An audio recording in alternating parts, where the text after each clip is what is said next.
அது அங்கே டப்பாவில் இருக்கும், போய் பாரு.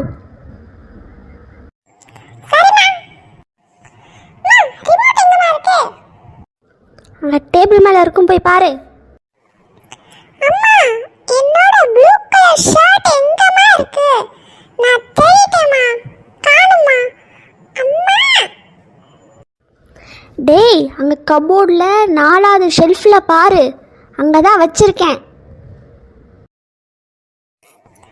ஐயோ, என்ன இவர் உட்கார்ந்திருக்காரு? இப்போ நம்ம என்ன பண்றது? என்னடா தம்பி, என்ன என்ன வேணும் இப்படி பார்க்குற? அப்பா, அப்பா. என்னடா